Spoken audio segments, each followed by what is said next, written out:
Hi guys, welcome to my videos. So guys, as we know that the direct flights from India has been banned, and the ban has been extended even till 21st September by Canada.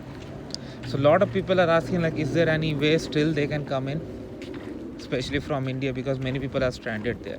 So I tried to find out some information about it, and I managed to get in touch with one person who has done it recently. So what he did, he was a Canadian citizen, first of all, stranded in India. So he took a flight to Egypt.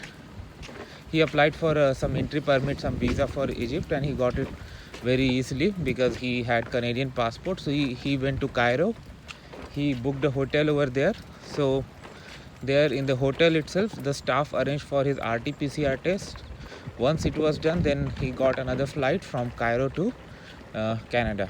So it was pretty smooth for him, and he managed to get it done easily. There's a requirement to enter Egypt, like there's a negative RT-PCR test, if I'm not wrong, 48 hours before your departure. So he had done that, and because he was fully vaccinated, so he did not have any issue while coming to Canada, and he managed to. So this is just an example. I know someone else who came through Maldives as well.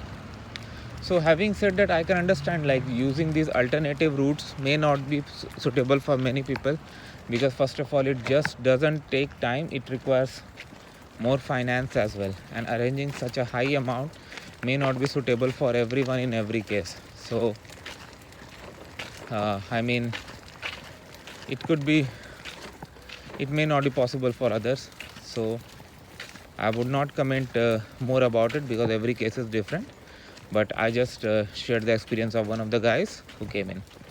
Thanks for watching, guys.